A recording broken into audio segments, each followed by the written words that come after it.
Olá pessoal, sejam muito bem-vindos ao canal Spy vs Spy, onde hoje vamos mergulhar em uma das campanhas mais fascinantes da Segunda Guerra Mundial, a luta no norte da África.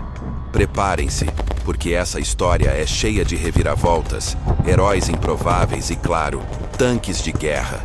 O início. Em 1941, a situação parecia promissora para os britânicos. Eles estavam empurrando os italianos para trás, conquistando cidades e ameaçando o porto de Trípoli. Mas, como um raio no deserto, surge um personagem que mudaria tudo. Erwin Rommel, a raposa do deserto. Ele chegou com sua Afrika Korps e, apesar de ter ordens para apenas bloquear os avanços britânicos, Rommel viu uma oportunidade. Ele não era um general comum, com uma abordagem audaciosa e inesperada. Ele rapidamente colocou os britânicos em pânico, forçando-os a recuar de Cyrenaica, com exceção de Tobruk. O que aconteceu a seguir foi uma verdadeira demonstração de sua capacidade tática. Mesmo com poucas tropas, ele conseguiu desestabilizar o exército inimigo. Imaginem a frustração dos comandantes alemães com a insubordinação de Rommel, mas a alegria de Hitler. Ele virou o queridinho do Führer, sendo promovido a general do Panzergruppe África. A virada. Mas a história não para por aí. O foco da guerra mudou com a invasão da União Soviética, e a guerra no norte da África se tornou secundária para Hitler. Enquanto isso, os britânicos se reorganizaram sob o comando de Sir Claude Auchinleck, que lançou a Operação Crusader para aliviar a guarnição de Tobruk. Houve grandes confrontos de tanques no deserto, e num momento de audácia, Rommel liderou pessoalmente a 21ª Divisão Panzer em direção à fronteira egípcia, em uma tentativa de repetir seus sucessos anteriores no que ficou conhecido como a Corrida para a Fronteira. Acontece que essa aposta não deu certo. Rommel acabou ficando sem combustível, enquanto os britânicos se reagruparam e trouxeram novas reservas. Mesmo depois disso, Rommel planejou novos ataques, melhorou sua logística e mais uma vez foi para a ofensiva, conquistando Bir Hashaim e Tobruk. Mas a sorte começou a mudar em El Alamein. El Alamein, o ponto de virada. As forças do eixo continuaram a atacar, mas agora enfrentavam posições aliadas bem preparadas. Os britânicos, com poucos tanques, recuaram para El Alamein, e o general Auchinleck foi substituído por Bernard Law Montgomery.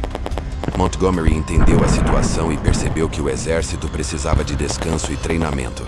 El Alamein tinha uma posição forte, com o mar ao norte e a depressão de Qatar ao sul, restringindo a capacidade de manobra de Rommel. Os britânicos também tinham uma vantagem. Interceptavam as comunicações alemãs, revelando os planos de Rommel.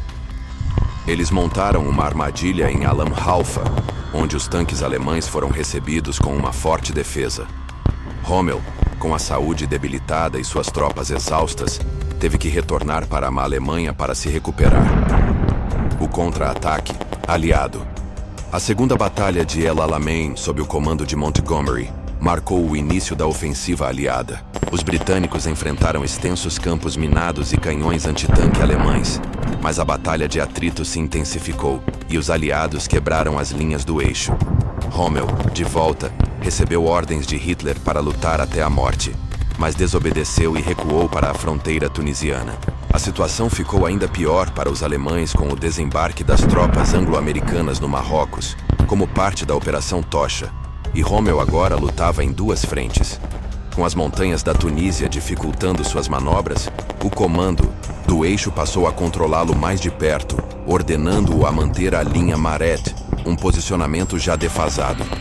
Rommel foi substituído e as tropas alemãs se renderam, pondo fim à campanha da África.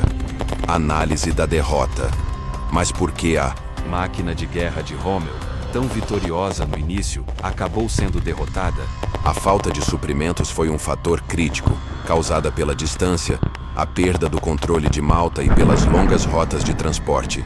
Rommel alegava que recebia apenas 40% dos suprimentos necessários, mas alguns historiadores discordam, afirmando que ele recebia até 90% do mínimo. Além disso, houve problemas com os italianos, que eram uma parte significativa das forças de Rommel, mas frequentemente eram acusados por ele de terem um desempenho fraco. A superioridade aérea aliada também foi determinante. Enquanto a Luftwaffe estava ocupada em outros lugares, a Força Aérea do Deserto concentrou seus esforços no apoio ao 8º Exército, atacando os comboios de abastecimento do eixo. O próprio Rommel foi criticado por alguns oficiais alemães por liderar como um comandante de divisão e não como um estrategista. A importância estratégica. Para Hitler, a África do Norte era apenas um teatro secundário. Mas para os aliados, essa campanha era uma prioridade estratégica. A vitória era fundamental para a sobrevivência política de Churchill e representava a entrada dos Estados Unidos na guerra contra a Alemanha. O sucesso na África abriu caminho para a invasão da Sicília e da Itália. Conclusão. A campanha no norte da África foi um palco de grandes batalhas, heróis e reviravoltas. Ela serviu como um ponto crucial para a vitória aliada na Segunda Guerra Mundial. As ações de Rommel, embora inicialmente bem-sucedidas, foram finalmente superadas pela estratégia e recursos dos aliados e pelas decisões estratégicas de seus superiores. Se você gostou de nossa análise, deixe seu like, comente e compartilhe este vídeo com seus amigos. E não se esqueça de se inscrever no canal para não perder nenhum detalhe dessa grande história.